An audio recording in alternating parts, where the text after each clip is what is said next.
Just some practical information. With that, we will start.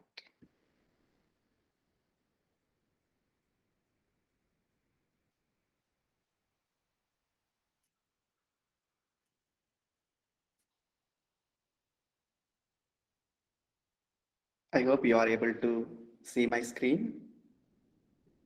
Yes, Father. Super. Okay, so to get a taste of what Greek sounds like, let us begin with the Lord's Prayer, which we have in Matthew 6:9 to 13. We have the prayer here. In Greek, we have Greek text is in blue and English translation is in red. Just I shall read for you, then I'll just mark how the translation misses the original rendering, and there comes the significance of learning the original language. So let's begin with this.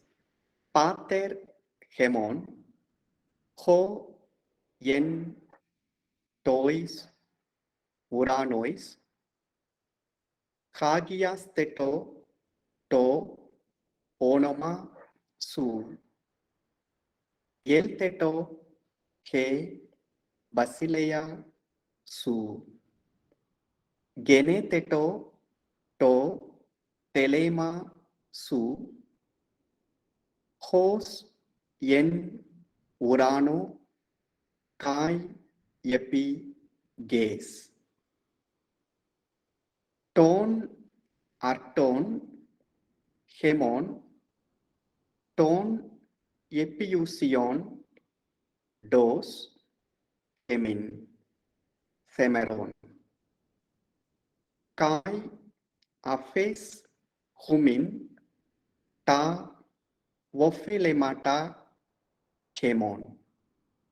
Hos kai hemes aphecamen tois vophiletais hemon. Kai me eisenges hemas eis peirasmon alla chrusai hemos apo tu poneru. This is Matthew, that is Gospel of Matthew 6:9 to 13. Just look here, look at the prayer here, the Greek text. So here we have the first word, pater. So here, this is like a pillar, it's like a pi in the capital form, pater, and we have an accent here, pater hemon, our father, ho, it's a relative pronoun, though it's written with O, but we say it ho. We'll see why the reason later. So if you just look at this first one, pater hemon, that is our father, ho en tois uranois. Here if you look here, this is ho, u, en tois uranois. So here, actually we use in English rendering, who art in heaven or who are in heaven or who is in heaven. Here, but actually there is no verb, there is no be, that is to be verb here. So here, in a way, Greek tries to evade ascribing time element to God.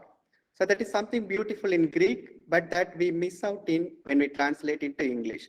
So maybe for a practical reason, we say that we need to render this, because without this, English rendering would be difficult, like our Father, who in heaven. But actually in Greek, who in heaven only. There is no R. So, but here we understand how the biblical author wants to set God apart from time. So this is one of the reasons that we need to learn the original language, because the original has something more to convey than the translations.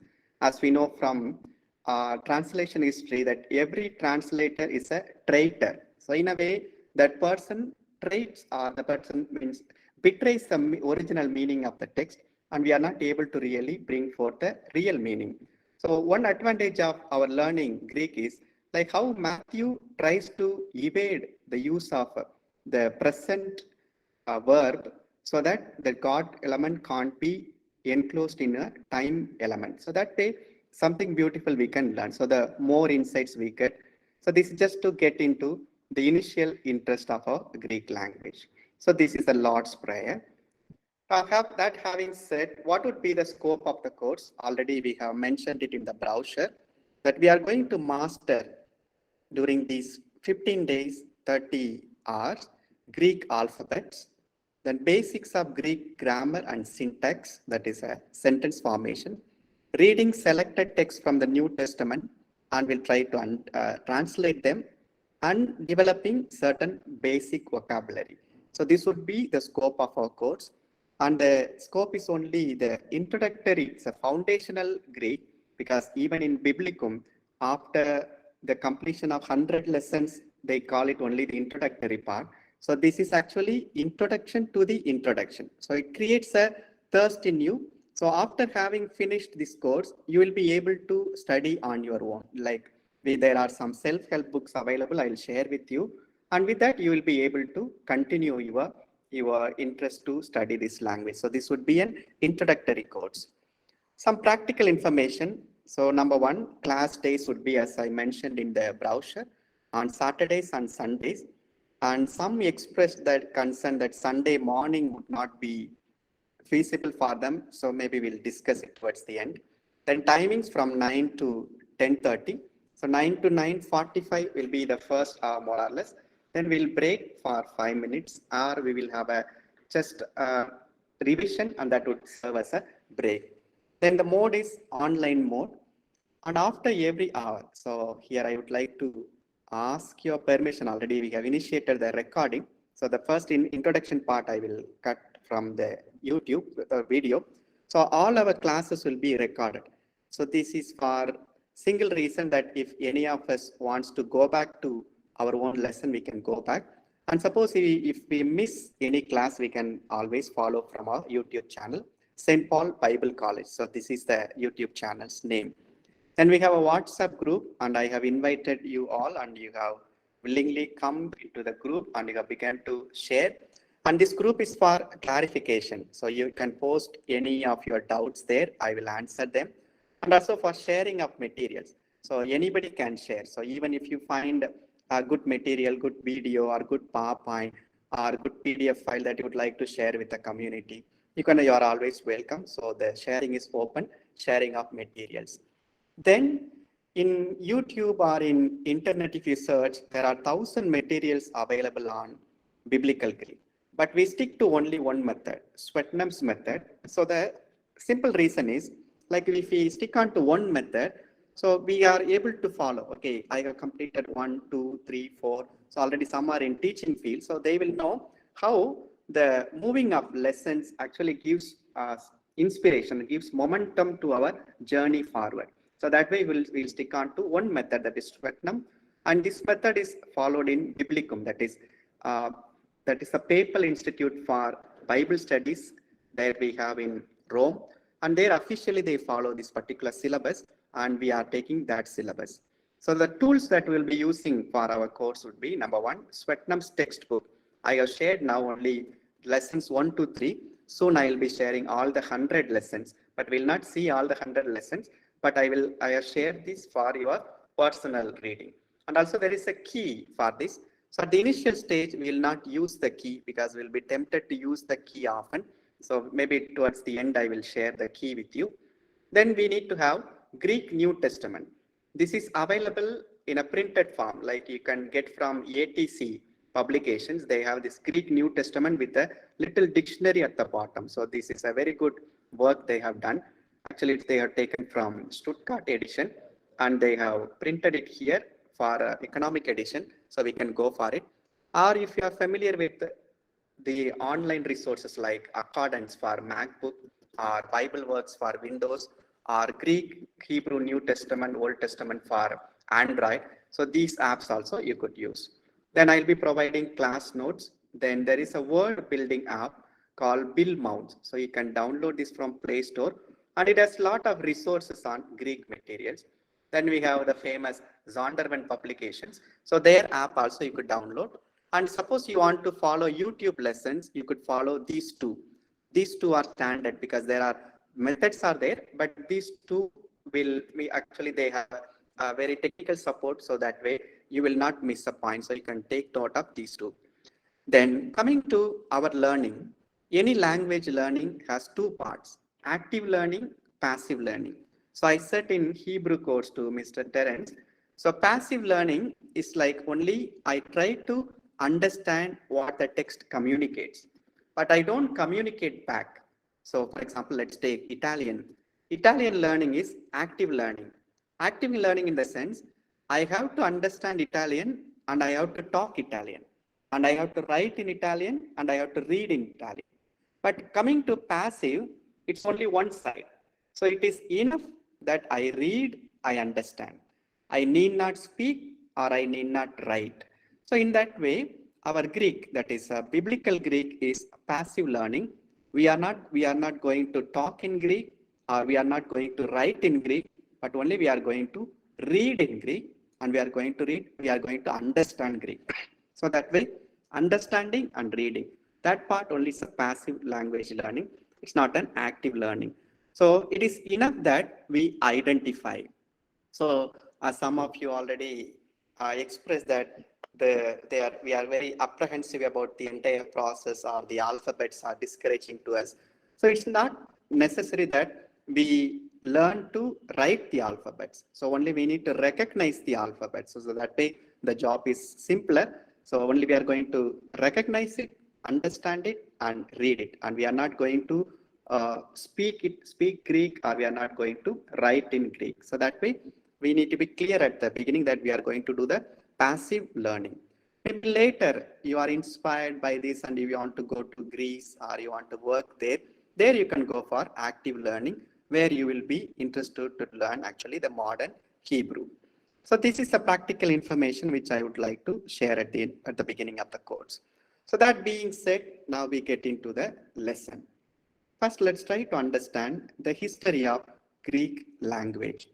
The Greek language, since its beginning, that is 14th century BCE, till today, modern Greek, it has undergone 4 stages, as historians say. Number one, Mycenaean Greek. So this particular Greek was the original Greek, but which we don't have access to it now. That they say supposed to have been originated 14th BCE, before Common Era.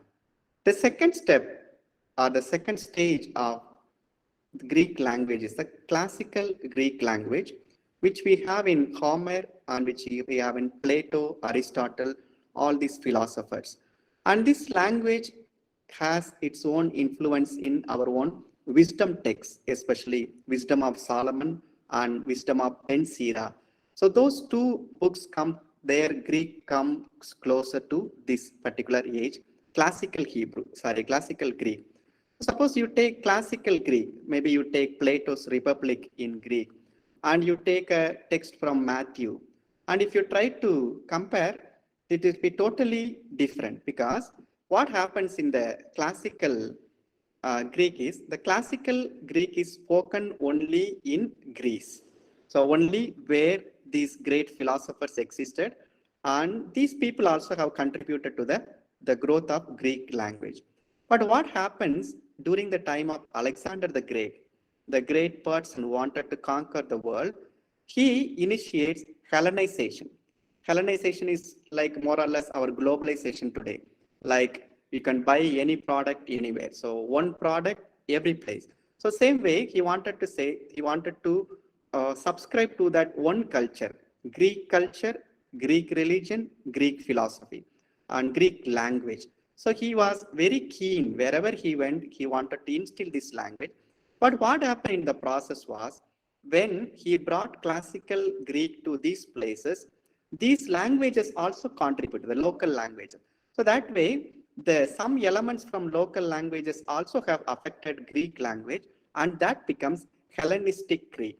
So this is the Greek that we are going to learn.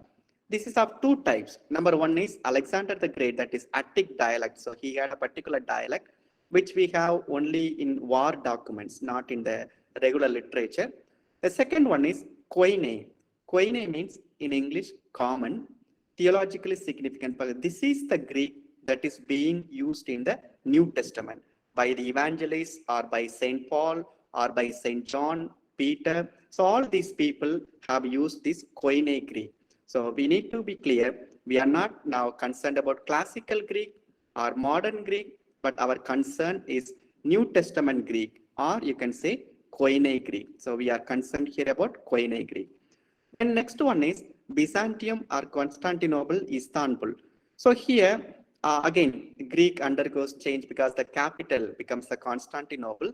And there again, influence from the Middle East. And there is a little evolution of the language. And they have taken some more letters and words into their own language. That's a fourth step. And the modern one, like in any other language we have in our own country, English has become part of our language. So you talk Hindi or you talk Marathi or you talk any language, always we mix with the universal language or the language of the world, and that way the modern language is being affected by other elements. So that way the modern Greek has more English than Greek, they say. So even if you go to Greece and you buy a Greek newspaper, you can still make sense because many of the words are borrowed. Like we have in our own language, like computer.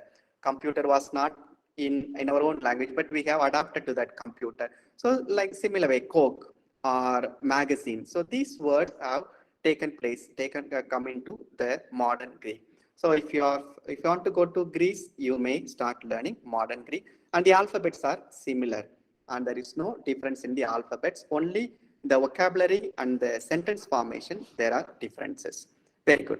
So now we need to locate here. So we are here. We are going to learn Koine Greek, and that is theologically significant because all the theological documents, not only of the Bible, even the extra, like the famous works of Joseph Flavius or Pliny the Younger, Pliny the Elder. So these great persons also have used this Koine Greek to communicate what they thought about Christianity. So that way, this Greek becomes significant to us. That is a little history about the language. Now coming to Greek alphabets. Suppose we have in our own languages, suppose we have Hindi or Marathi or Tamil, we don't have capital letters or small letters. So in Hindi, there is no capital letter, there is no small letter, and even in my own language, there is no capital letter, small letter. Like in Hebrew, no capital letters and no vowels also. The vowels were invented later, so only it was a consonantal language. So to differentiate between Hebrew and Greek, we can say Hebrew had no capital letters and no vowels, but Greek has small and capital letters as we have in English, and it has consonants, vowels, then it has accents, then it has one more concept called breathing. So I will show here. So here, if you take this slide here, we have, this is the capital letter P, pi, then A, alpha, that is small letter, and we have here accent, and this apostrophe like symbol. So this is called breathing. Again, this is a circumflex. Again, it's an accent, and this is a full stop. So these punctuation marks actually came very late because the original Greek didn't have punctuation mark. So instead of punctuation marks, what they used were chi. So this was the word they used instead of punctuation marks.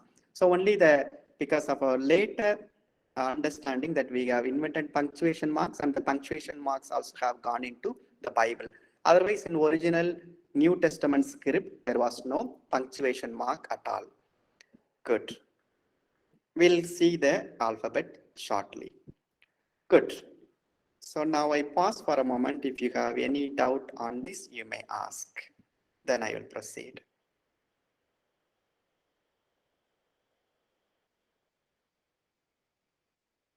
Am I communicating well, or am I communicating any? Good, Father.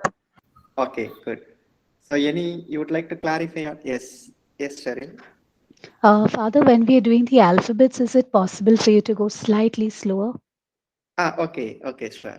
If time permits. Yeah, we'll go slow. Okay, good. Okay, thank you, Father. Okay. So just we have had now some practical information about the codes and about Greek language. And our concern is only Koine Greek, not the modern Greek or the classical Greek. Koine Greek also is understood as biblical Greek. So in some places you will hear biblical Greek, some places you will hear Koine Greek. So both are used synonymously. Very good. Okay. Now let's get into the alphabets. So you can take your lesson with you, so which you have there. So if you have printed it, you can take it, or just this is the lesson I'll be using.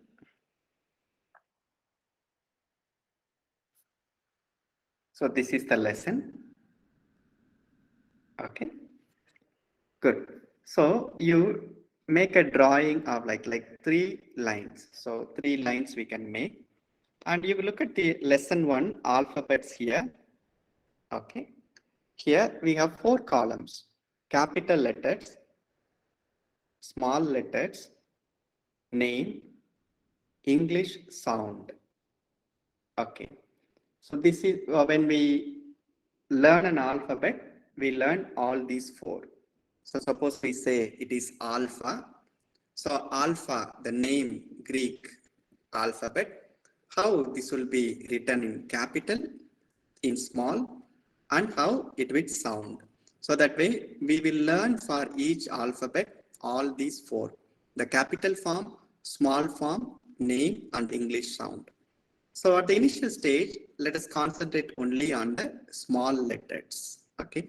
Because capital letters, we don't use them much, especially only if it's used at the beginning of the sentences. Otherwise, not much use is here. So oftentimes we'll come across these small letters. So we'll be familiarizing ourselves more with this. Good. So let's take this. So I'm using a board here.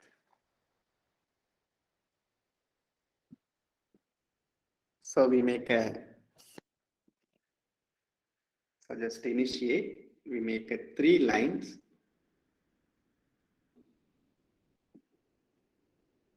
So this is how we have in the textbook. And we write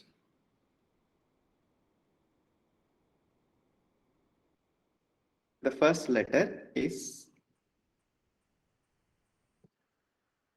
alpha. Alpha is, the capital is equivalent to the English capital A. And the small letter is just this. So you begin here, then you make a round and you close it.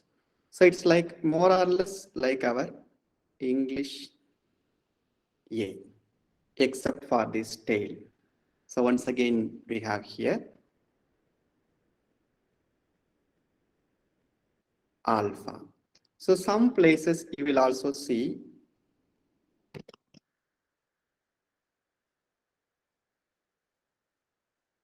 so in some text you may come across, but we'll stick on to this simpler form. So this is the one, alpha. So we have here alpha. Alpha, A as in father. So you can write the first letter is alpha, capital form, small form, name is alpha. So we have here capital form, small form, alpha as in father, alpha. Next one is beta.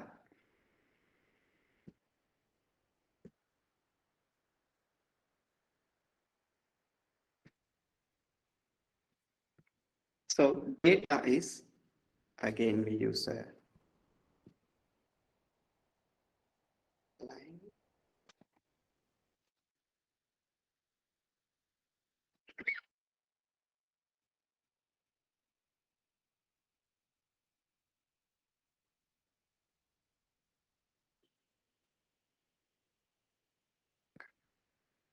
So second letter is beta as capital B. We have here capital B, more or less like English B, but in small letter there is a tail. So here is beta. If it is without tail, it is capital.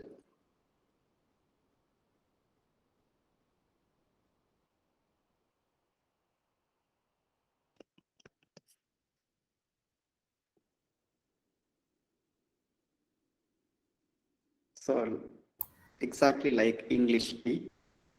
If it's with the tail, Father, your writing has not been updated. Okay, I pardon? thought it was only for me. Your network is having some trouble, I think.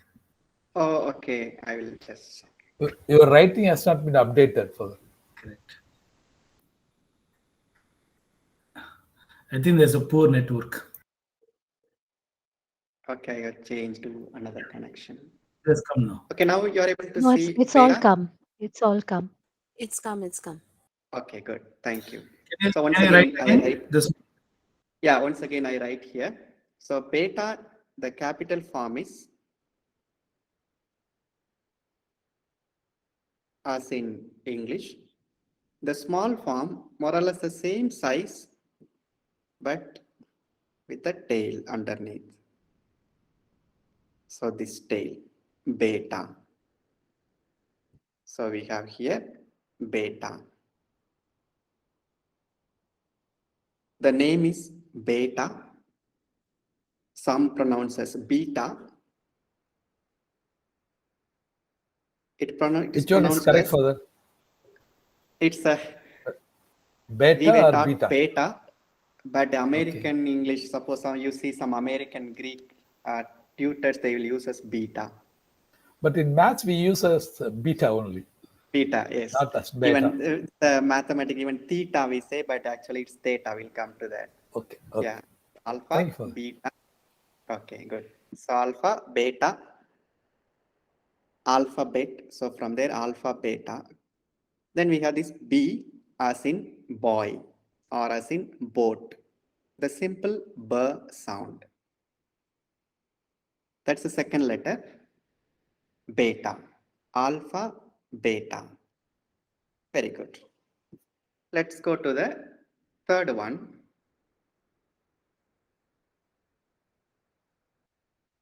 So third one we have here. Look here. It's a gamma. Third one. There are two forms. Capital form. Capital form is written like a half F, or you can say it's like a L flipped upside down. In small, we have gamma. So you can write like this, gamma.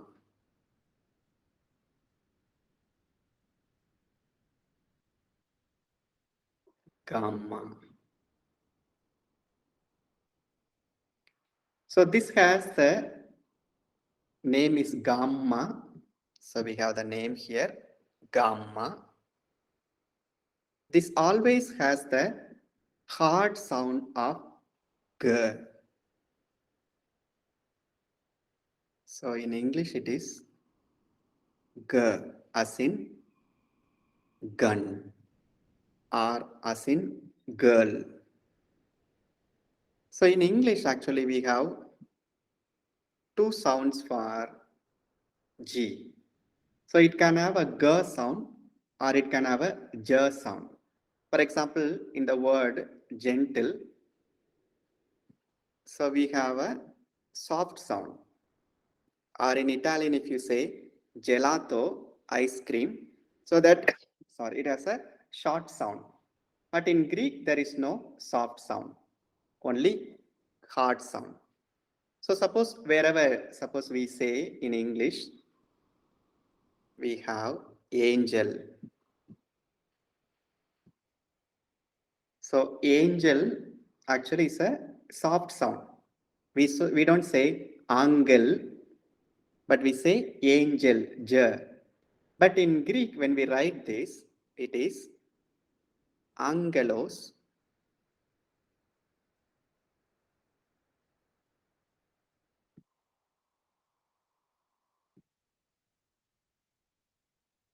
So this is angelos for angel. So here we have alpha, gamma, gamma. So here we'll come to that rule shortly. When two gammas are there subsequently, the first gamma has the sound of N and the second one has the regular sound of G. So it is angelos. This is epsilon E, then lambda will come to that, angelos. So here two gamma. So gamma has actually ga sound. But when two gammas are there in subsequent position, the first gamma gets N sound, the second gamma gets G sound. That rule we'll see later, but just I wanted to give an example. So in Greek, it will be always angelos. It is never angelos. But in English, it is always angel. It is never angel. So in English, we have the soft sound j. In Greek, we have the hard sound g, angelos. So this is the gamma capital, gamma small. The sound is as in gun or as in girl, not as in gentle. That is the third one. So we have learned three: alpha, beta, gamma. Alpha, beta, gamma. So as in gun. That is the third letter in the lesson. Coming to the fourth one, delta. So these letters also during this pandemic context, they are using it often. Delta variant, Omicron variant, so all from Greek. So after learning our Greek, we can know better which variant and we can actually give a Greek letter to this variant. Let's go to the fourth one, delta. So this is delta. So as we have the first letter, so it's going to be, so this is delta. So it's written, the capital form is just a triangle. So this is delta. The smaller form is, so it's like a D. So D. Some can write this way also. So whichever is convenient to you can write. So you can either begin like this, and you can begin, this is delta, or you can begin this way, delta. So it's like more or less like our yes, but yes, underneath closed. It's delta.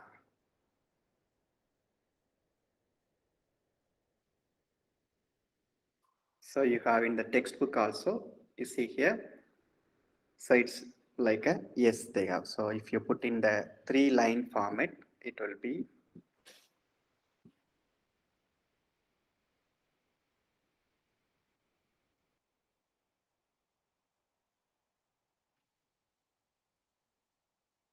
so capital would be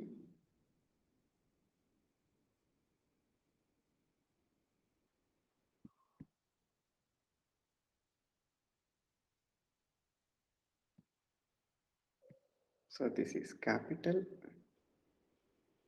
and this is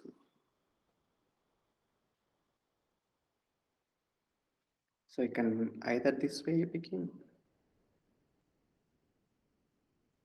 So this is delta.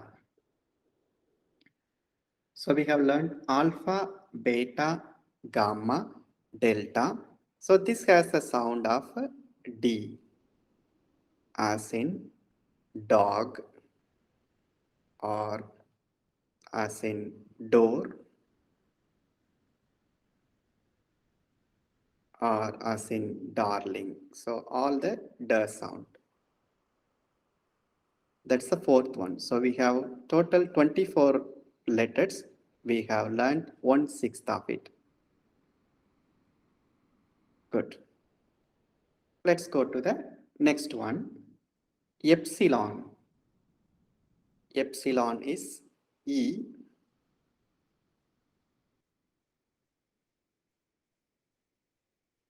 So we have here, the name is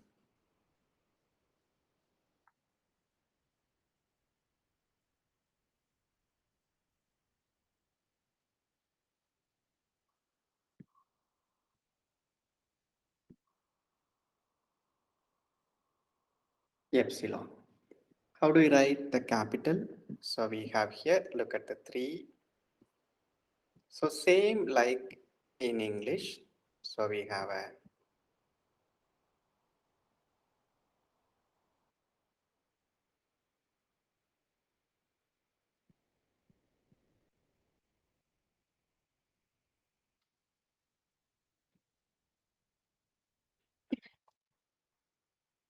the capital is as in English E, and the small is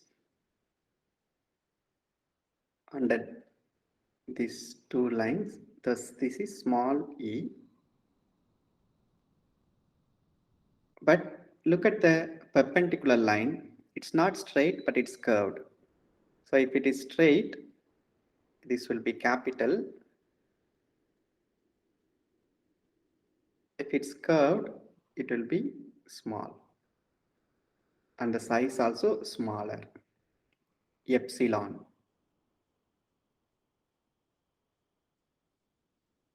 So this is epsilon. In English, we have this E. So that can have the sound of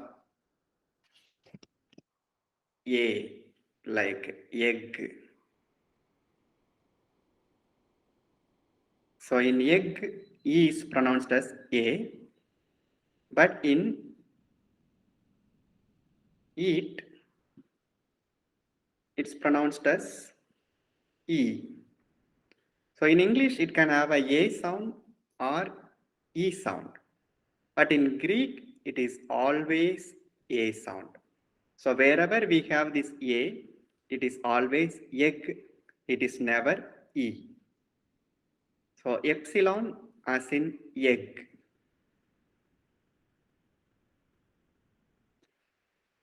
So here we have an example of let. That is number 5, epsilon. The next one, zeta.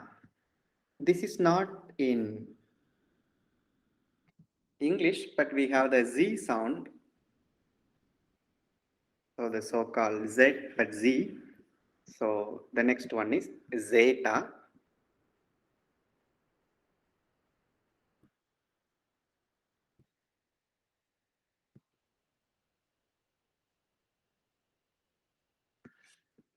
So we use the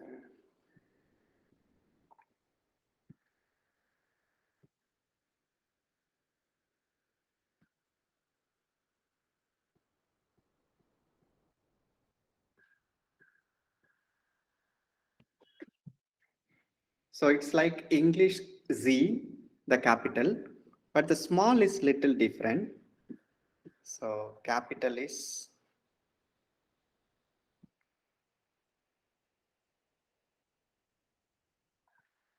we have English Z, but the capital is, so it starts from here. So it's like a C here.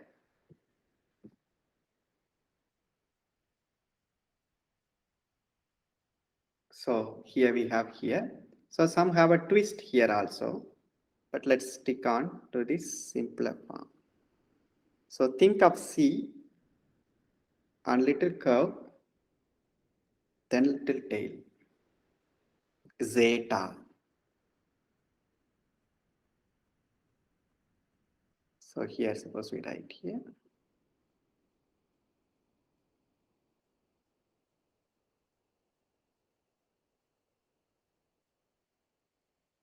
Zeta.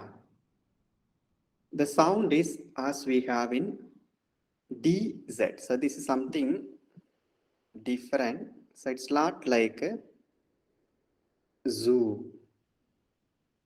So it's not that sound, but it is D and Z. So it's like Zeta. So we have this. This sound is more familiar in Italian. So we have here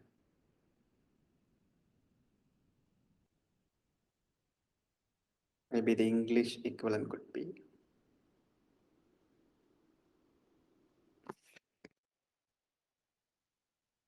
So eats, but in a softer form, in a soft form, eats, z. So D and Z together, it's Zeta. More or less the vision, same sound, Zeta. It's Zeta. So it's not data or it's not Zeta, but it's somewhere in between. It's Zeta. Zeta.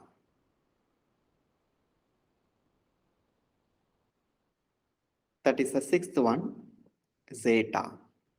Then we have Eta.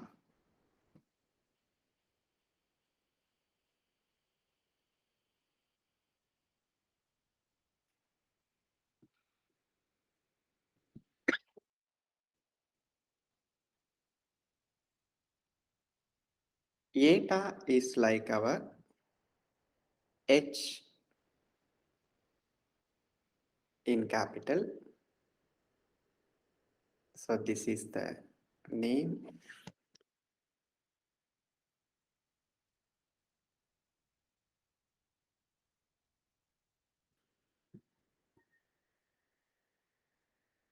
Eta, capital is H, small is like N, small n, but little extended. So we have here little extended N. The sound is long A, long A, as in later, later. So this sound, A, later,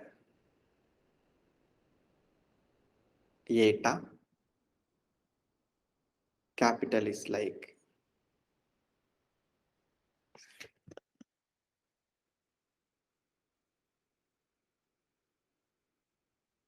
so this is small.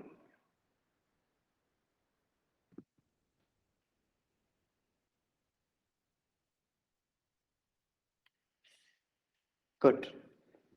That is Eta. Then coming to the next one, we have the famous Theta, but we have learned it as Theta.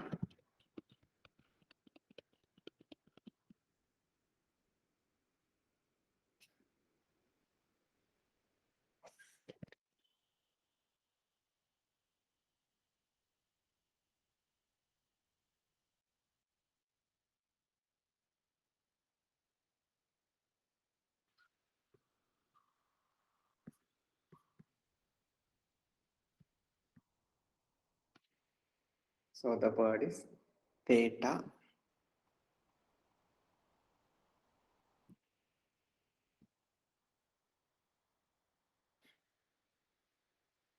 The capital is and the small is more or less same. So in capital actually, so suppose we take this capital, there is a little, so this is Theta, but the small is, so it's a tail is there, that is small, but the size is same, Theta.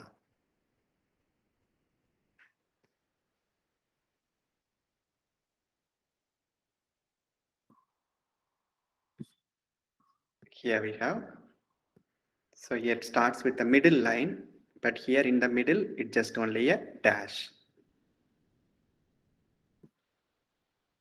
So middle line. But in mathematics, we have used this way. Theta.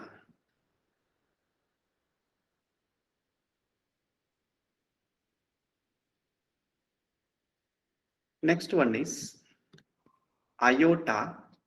So when Jesus says that not even the single dot will be left unfulfilled. So what he uses the word is iota. Iota is the shortest alphabet and the least significant one.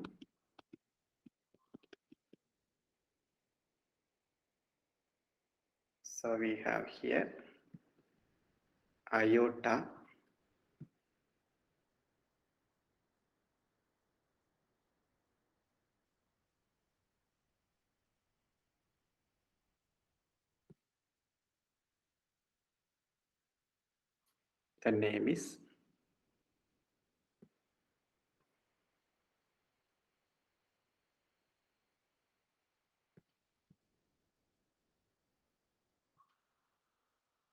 The name is iota, but when we write, there is no dot. There is no dot, but the capital form is as we have in English. In small form, just it's a line. That's all. There is no dot above. So it's iota.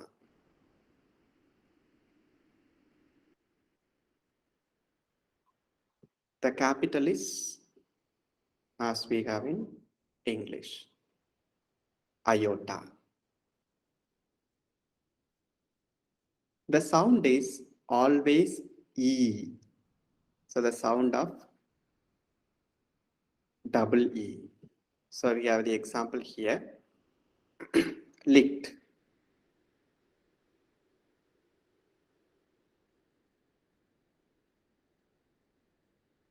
If you look in English, we have the word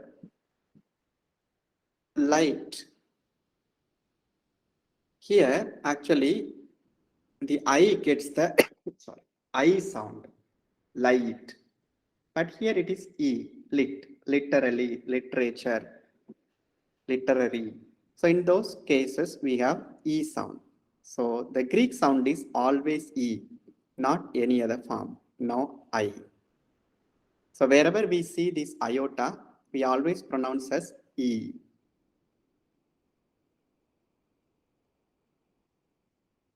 Good. The next one, simple one, Kappa. The name is familiar to us because this is a brand in fashion technology. Kappa. Kappa is very simple. It's English K in capital and in small. So the name is Kappa. So the sound is always hard, like in catch.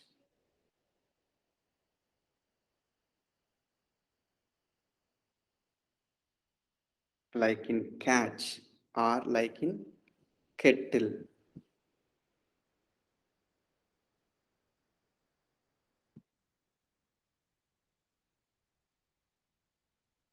That is kappa. Simple one, kappa. Then we have lambda. Lambda is L sound. The capital form is inverted B. So this is lambda, capital, and this is small. So it's like more or less in Hebrew, Gimel.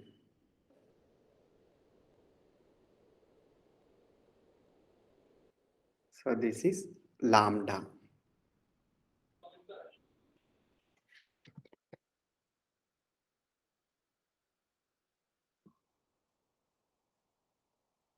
Lambda.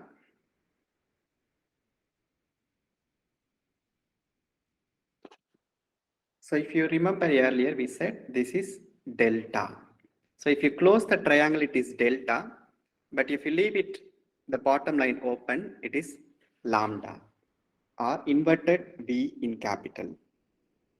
Always L sound as we have in love or as we have in long.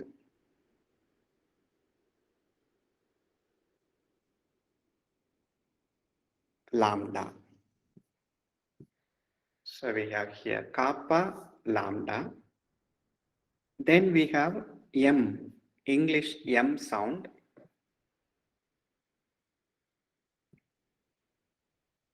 That is mu. Capital is ordinary English capital M.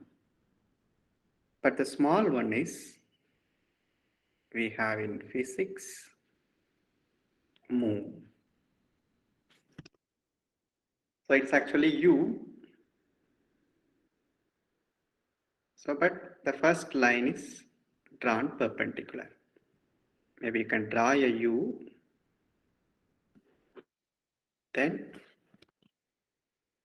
the first line is little longer.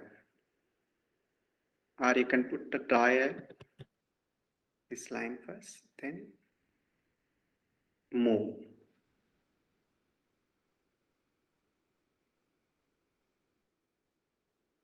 So M sound like my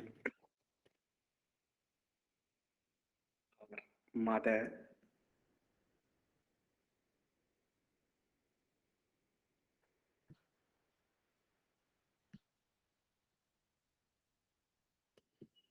Okay, move. Father, excuse me, Father. Yes, sir. In your video which you have sent, this Yeah. is pronounced as me, not as Okay. mu. Okay. So if the name is Mu, okay, see here, the name is Mu, but we will come to that, this one, U, Epsilon, okay.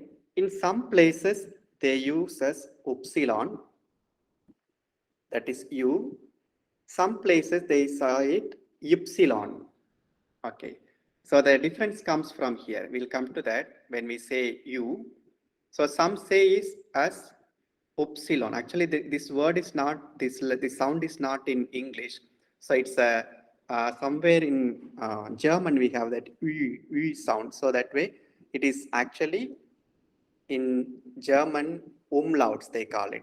So this is the sound. So this sound is actually in German pronounced as, it's not U, it's not E, but your lips are like U, but you say E, U, U, so that way. So in plain space, for a simpler understanding, we can say mu, but it's actually, like when we come to that epsilon, we'll see it's mu, mu. So that way you will hear it as me. Okay, sir? Good. So when we take this epsilon, this will be clear. So for the time being, you can hear as mu or me as in some videos. So this difference comes because of this epsilon. Okay. Good. Thank you, sir. That is mu. Next one is English sentence. We have nu or me.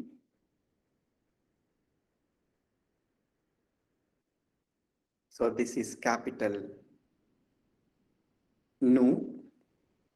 Small one is like we.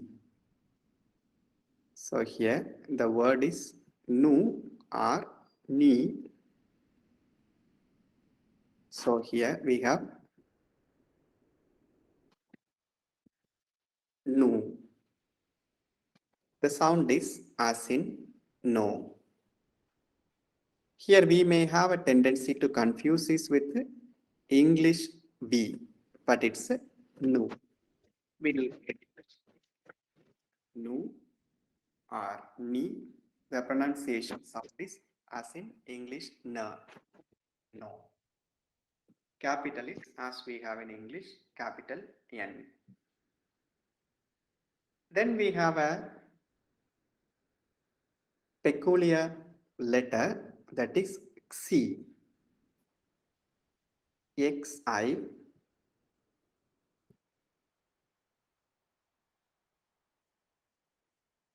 Xi. Suppose we have here, we say mixi. Actually mixer, but in ordinary day-to-day colloquial usage we have mixi or dixi. So xi, this sound. So together we have in Greek.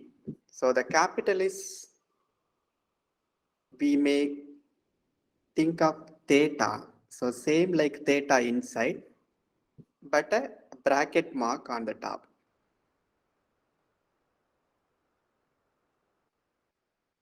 So this is xi, or in some places it's without just the dash, but the small form is like E. Look here, like E, but it's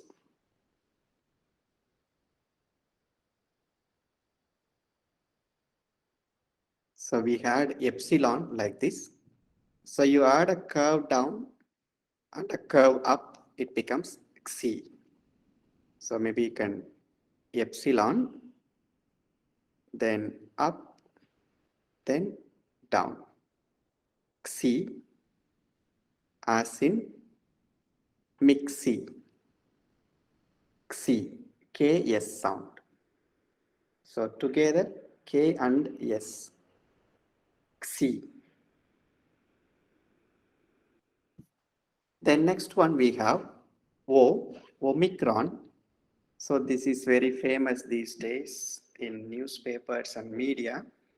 Some say Omicron, it's because of American, but it is Omicron because E is always E in Greek.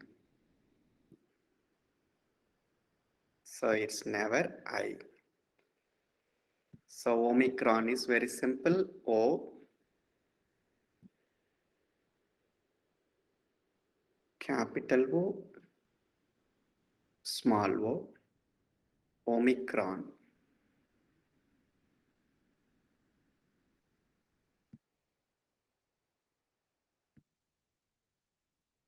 So this is Omicron,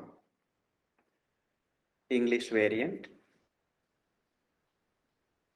Because of this, since they use it with the C, people have Omicron, but in our context it is K, because in Greek there is no C, so it is always Omicron. The sound of O.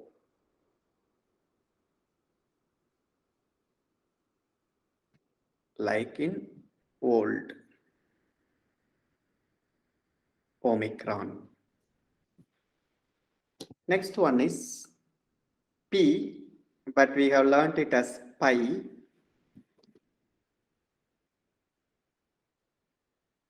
Again because of English and the famous movie also, Life of Pi.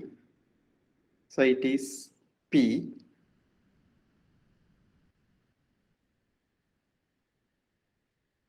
So this is small one. P. The sound of P. Like in pin. P. Capital, small, name and sound. Then we have Rho. Rho is written like English P. Rho is English equivalent of R. So we have here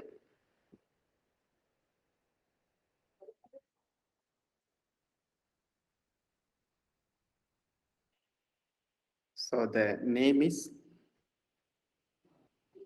Rho. Sound is R, as in run. So this is Rho. Then we have sigma. We know this from English and maths, and often in management they call sigma male, sigma female. So this is sigma, capital, but the small one has two. So number one is this type, two forms. I'll explain two forms. So here, suppose at the beginning of the word or at the middle, if sigma comes, this will be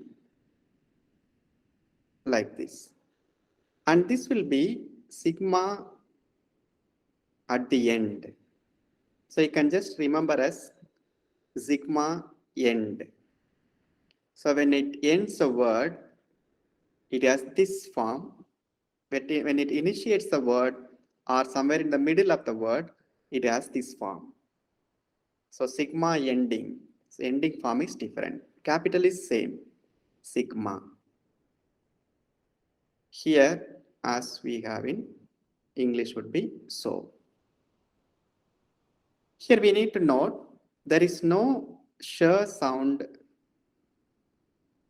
in Greek. Yesterday I was trying to write all our names in Greek. So I found it difficult to write Alisha because there is no sh. So Alisha has to write with sa, Alisa, because they didn't have a usage for this sh sound. Even in modern Greek, only the children, maybe those who learn from the school, they are able to differentiate between sha and sa. For an outsider, it's always difficult in the beginning. Sigma. Then we have tau.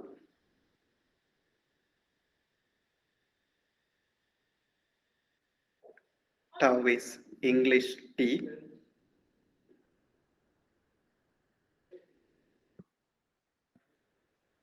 Okay.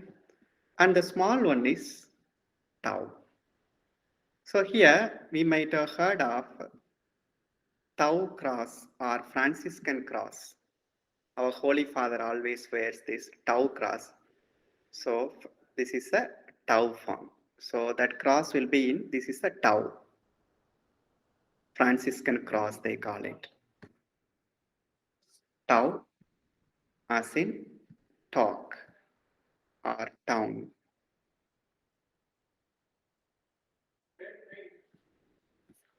Then we have the famous Epsilon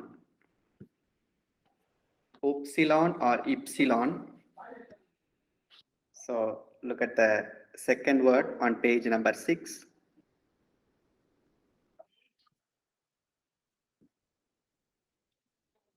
So this is a little complicated, so I'll draw lines.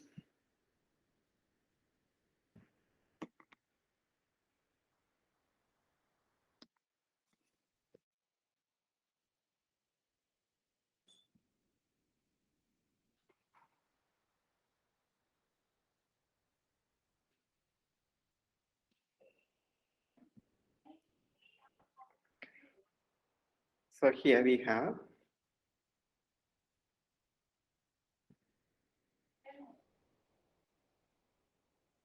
so this is capital. It's like more or less gamma.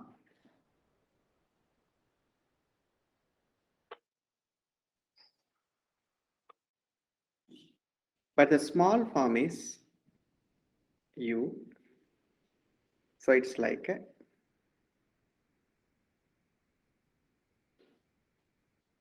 So not like English U, but with a curve. So this, as pointed out earlier, the word is Epsilon, but some call it Epsilon. So in some American ones, you will see Epsilon. Europe-based videos, you will say Epsilon. But actual sound is not found in English, but it's in German, Ü. So Ü, it's a they call it umlaut, Ü, Epsilon. But for our context, you can adopt either U or E. Next one is famous phi.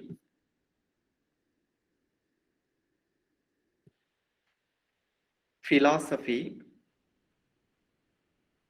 or Philemon, Philippians.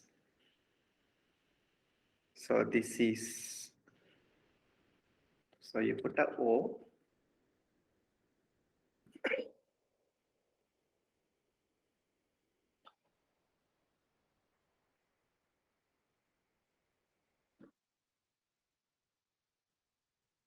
Then you put a perpendicular line as we have here. This is phi, capital. Small is small one. So as we have in philosophy.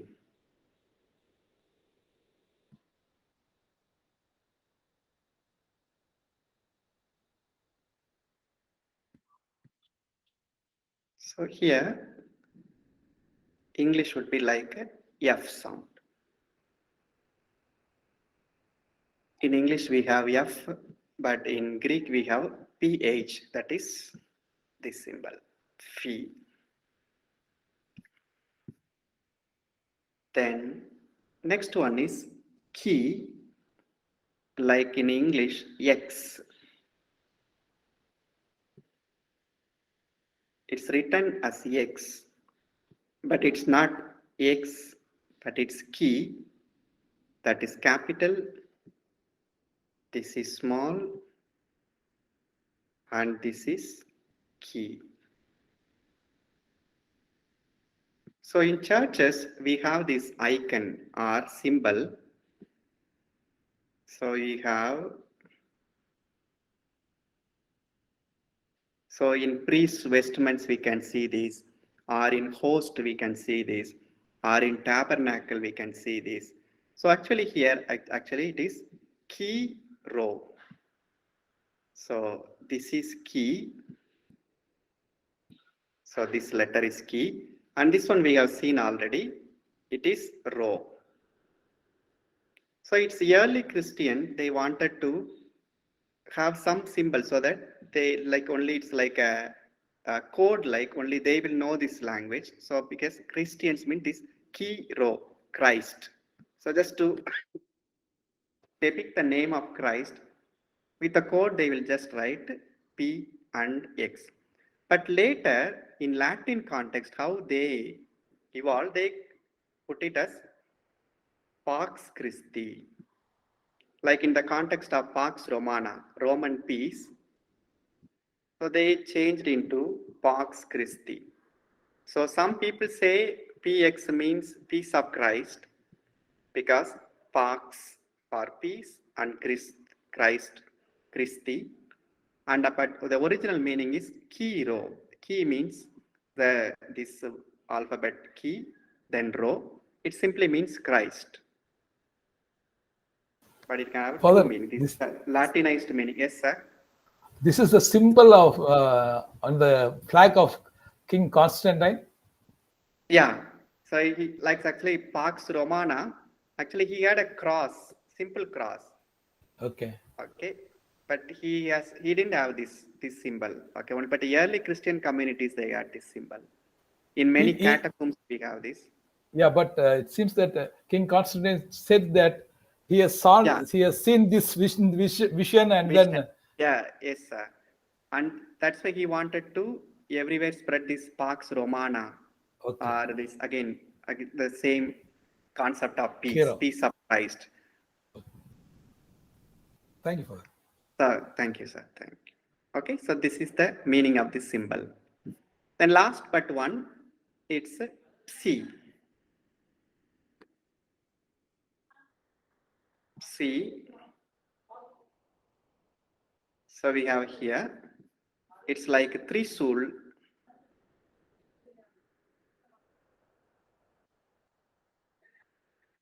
So this is like a Trisul we have here. And the smaller type you write, it's a, so you write up, it's C. So this is like we have in psychology.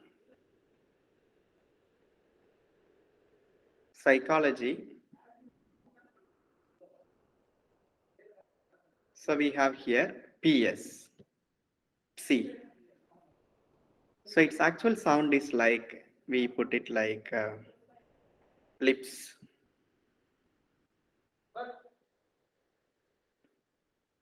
Lips. So PS together, this is lips, C.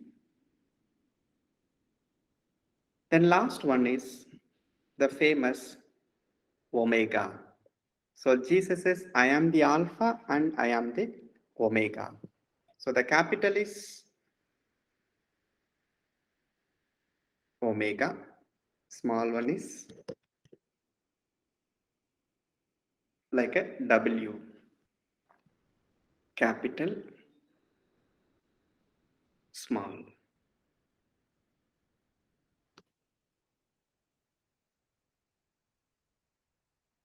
Okay. Good. So that is the last one, Omega. Capital, small. This is a long sound of O. We'll see that when we come to the sounds, long and short.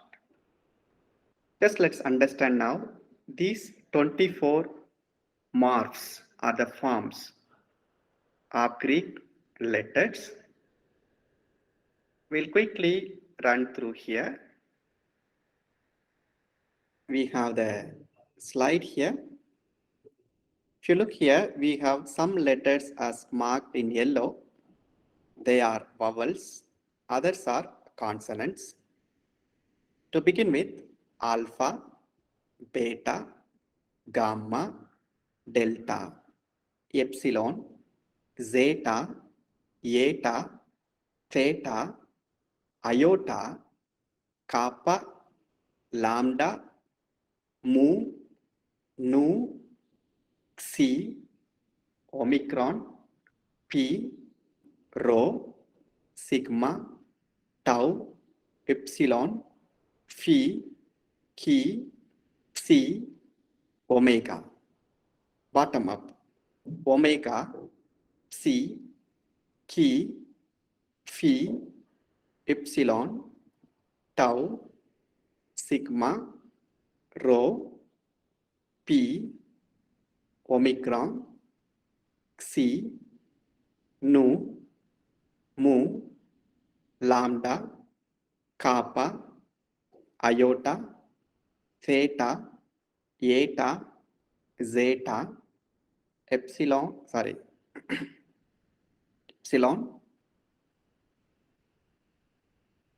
delta, gamma, beta, alpha. Good. So anyone would like to read? Can I try for it? Yes, please. Yes, Alisha. Yeah. Yeah. Alpha, beta, gamma, delta, epsilon, zeta, eta, theta, iota, kappa, lambda, mu, nu, z, Xi, KSI, Xi, Xi, c, omicron, pi, P, rho, p, rho, sigma, tau, Epsilon, psi, sorry, C, Phi. C, Phi. Phi, Phi. Yes. Yeah. P, C, Key. C, Key. E, C, No, it's a and key sound. E, C. yeah, C and omega. Very good. Super. Anyone else?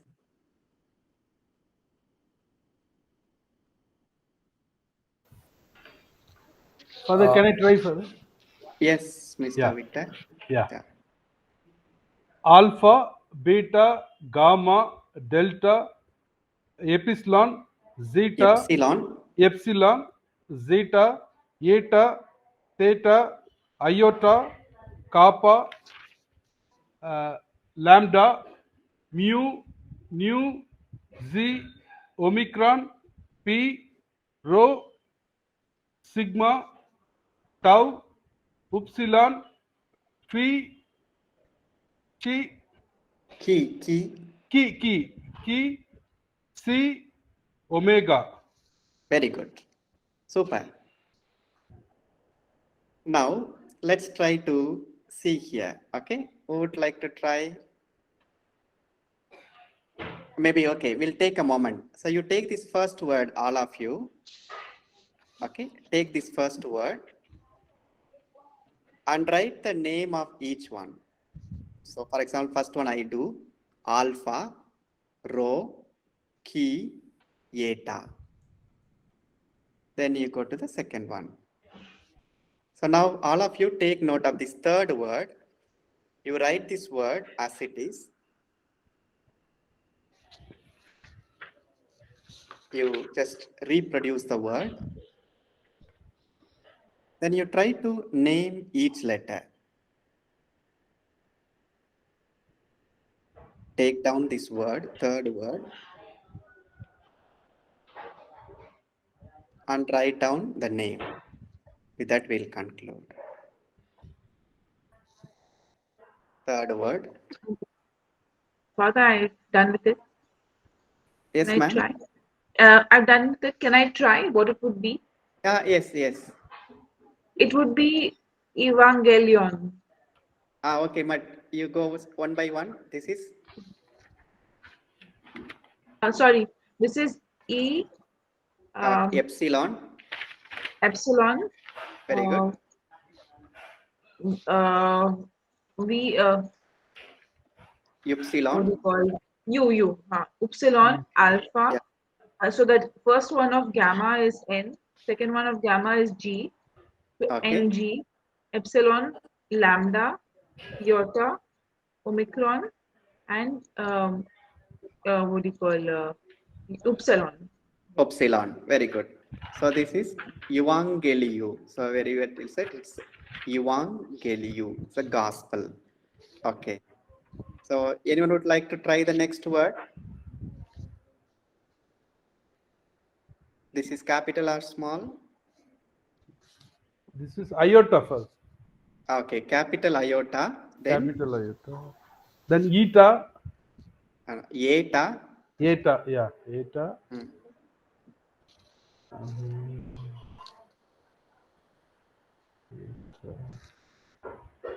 Sigma, Very good. Omicron, Super. Epsilon. Very good. Anyone else? This one?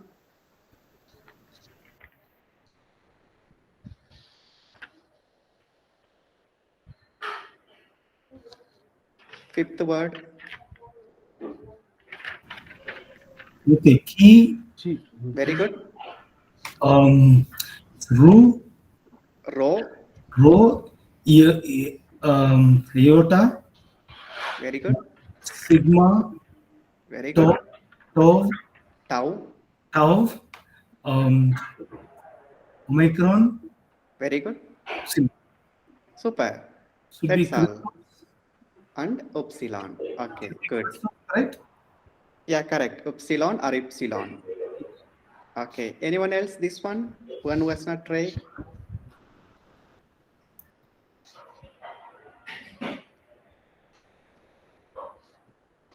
I'll help. You can try. Anyone?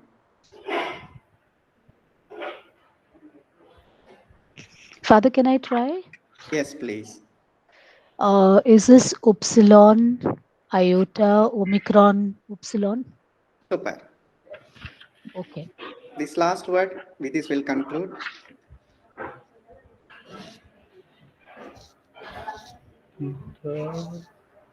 Theta.